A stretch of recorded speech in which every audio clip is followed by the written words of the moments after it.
Welcome back to All This Math. You're tuned in. Today's lesson, we're going to do some work using exponent rules. I got my Morehouse College sweatshirt on in honor of the ancestor, Dr. Amos N. Wilson, who was a Morehouse College grad. I definitely recommend you check out a lot of his writings and also some of his videos on YouTube. Also, before we go on, please, if you're not already, subscribe to the All This Math YouTube channel. Go ahead and hit the subscribe button. Also, turn on the post notifications so you'll be made aware whenever I put out new content. All right, let's jump into this lesson. Now, using exponent rules is what we're dealing with today. So you probably have some notes that outline all the different exponent rules. It's about 5 of them. You got the multiplication rule, you got the division rule, you got the zero exponent rule, you got the negative exponent rule, you got the power of a power rule. Some textbooks talk about the product of a power rule, but that really is just the power of a power rule, just with two things that are being multiplied together inside the parentheses. So I just refer to that still as the power of a power rule. But you should have an understanding of what all the rules are, right? The key to these type of problems right here that you see is identifying what's going on in the problem. You got to look at the problem and see what's going on, see if something's being multiplied, see if things are being divided, see if you have negative exponents. So you you want to take an inventory of the problem when you first look at it on the paper or in your textbook or wherever it may be. So when I look at a problem like this, I see parentheses. So I see parentheses and I see exponents outside of the parentheses. So that tells me at some point, I'm going to be using the power of a power rule, which means that I take the outside exponent and I multiply it by every exponent inside the parentheses. All right, that's the power of a power rule. I also see fractions. So because I see fractions, if there's the same variable in the numerator as in the denominator, I'm going to be using the division rule where I subtract the exponents. And I also see some multiplication, right? I see some multiplication because these two parentheses next to each other mean multiplication. So that means I'm going to be using the multiplication rule at some point. I also see a negative exponent. So even though this tells me that I'm going to be using the power of a power rule, I'm also at some point probably going to be using the negative exponent rule. So that's what you want to do. When you look at the problems, you want to take a moment and just kind of look and see what's going on in the problem and what rules will you potentially be using and applying in this situation. So as I get started, I usually like to work left to right. So I would start with this first expression right here. And I know this looks kind of intimidating, but just don't let it intimidate you. Just try to look at it one piece at a time. Just break it down, right? Just look at it one piece at a time and it won't be so overwhelming, right? So you kind of look at it, you say, okay, well, I got two expressions next to each other, but they're both inside parentheses and there are exponents outside the parentheses. So I can't multiply these together until I deal with this outside exponent because we also have to deal with the order of operations. And what the order of operations says is we deal with exponents before we multiply anything, right? So we got to keep that in mind. So what I could do is just apply this outside exponent to everything inside, but I'm not going to do that. And you know why I'm not going to do that first? Because if I do that, that's going to give me real big numbers. Like this 8 is going to become 8 to the 5th power. That's a huge number. This 16 is going to become 16 to the 5th power. That's an even huger number. But check this out. This is a fraction, 8 over 16. I can always just reduce that. That makes my number smaller. So one of the keys to doing problems like this is you got to recognize when you can make your life easier. You got to recognize what other math rules that you learned way before you even knew what an exponent was that you can reuse in these situations. So what I'm going to do is I say, okay, 8 over 16. I know 8 over 16 is the same thing as a half. So I'm going to break that down. I'm going to change it up to 1/2 because 8 divided by 8 is 1 and 16 divided by 8 is 2, right? So what I'm going to do is first, I'm going to rewrite this expression right underneath. So it's still going to be a fraction. The 8 turns into a 1. The 16 turns into a 2. Now, with these x's, right, I got an x on the top and an x on the bottom. So I can use the division rule. Now with the division rule, I'm going to subtract the top exponent minus the bottom exponent. So I know 9 minus 10 is negative 1. So I write the x in one place in the numerator. So I got x to the negative 1. Then I could do the same thing with the y's. I subtract the 6 minus the 9. 6 minus 9 is negative 3. So I write that y in the numerator in one place, y to the negative 3, right? And then I put that back in the parentheses, right, with the 5 outside. Now I got choices too. Now I got negative exponents. So what I could do is I could deal with the negative exponent rule right now, or I could do the power of a power rule right now. I got choices, I got options, and you have choices too. You could do either one next. It doesn't matter, right? There's not necessarily a specific order of operations within the exponent rules. You just have to do what's allowable according to those rules. So what I'm gonna do is I'm gonna use this power outside. I'm gonna use the power of a power rule. I'm gonna multiply this 5 by every exponent inside. Not every number, but every exponent. The 1 has an exponent of 1. The 2 has an exponent of 1. And really this 1 is not necessary because it's a coefficient. 1 is not necessary to be written when it's a coefficient. So this is just gonna become x to the negative 5 and y to the negative 15 over 2 to the 5th, right? And then what's going to happen is I'm going to use my negative exponent rule now, right? And everything that has a negative exponent is going to move to the other side of the fraction. So if it's on the top, it's going to move to the bottom. If it has a negative exponent and it's on the bottom, it's going to move to the top.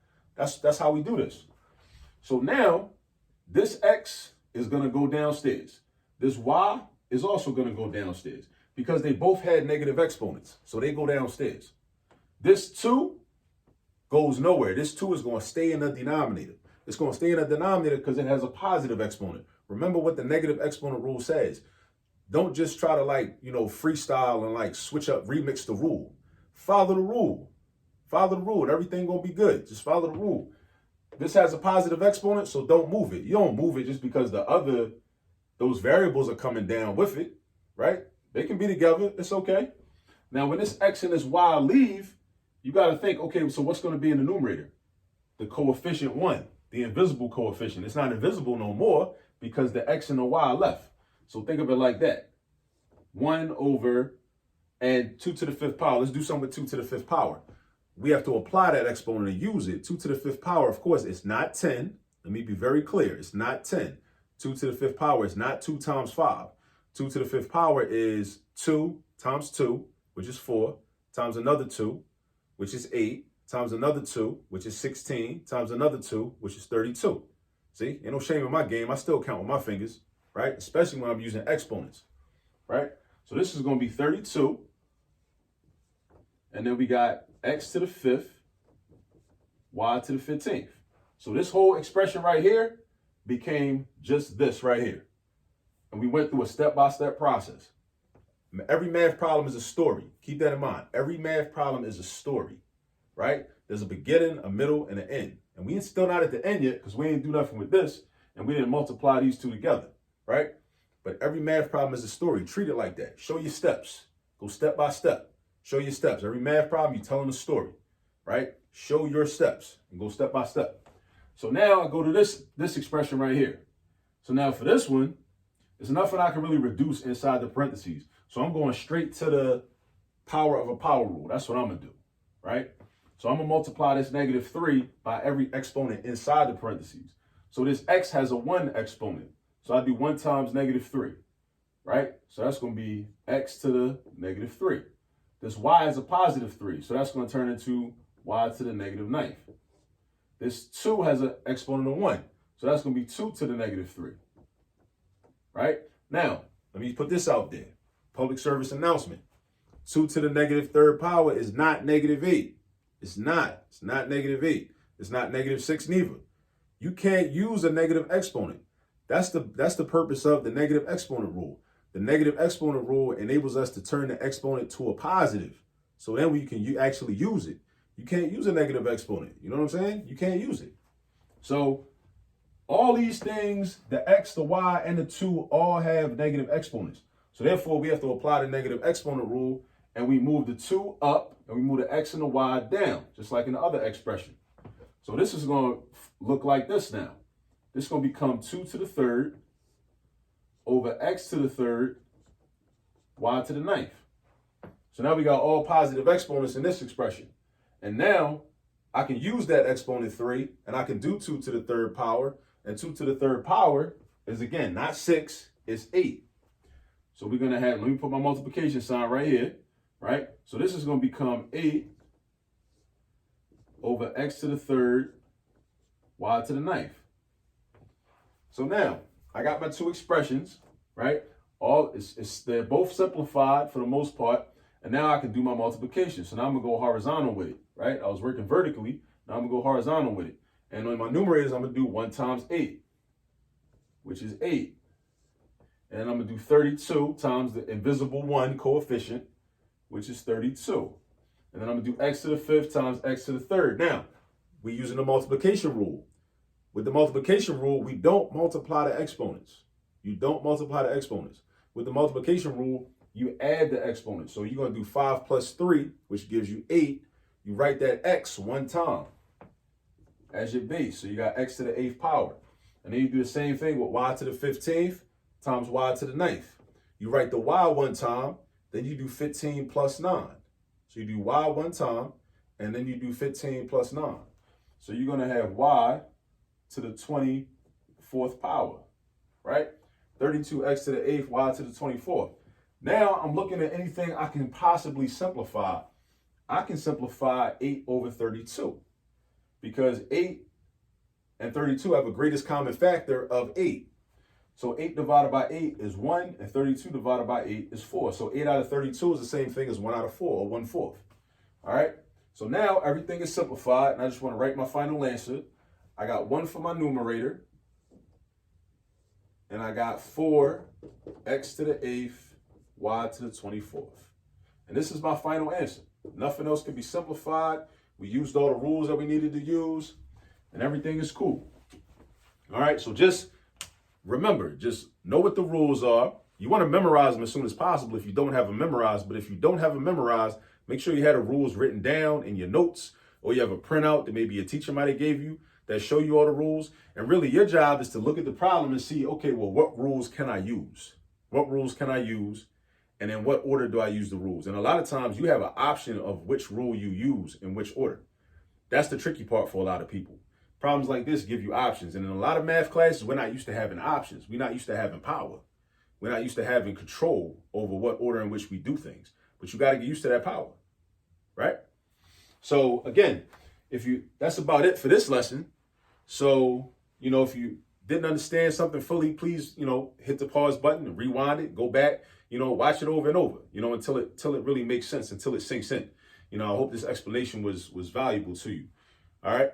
I also have some other videos on exponent rules that you can check for on the channel in the exponent rules playlist as well that you can look for, and hopefully those will help you as well. But we're pretty much finished here, so I'm glad you tuned in. And if you haven't subscribed to the channel, again, please subscribe to the channel. Also, you can follow us on Instagram at All This Math. In case you was wondering what that was, that's the Instagram handle at All This Math. So go ahead and follow us on the gram too, and see the type of work that we're doing over here, All This Math, and what type of impact we're trying to make. So until next time, thanks for tuning in. Peace.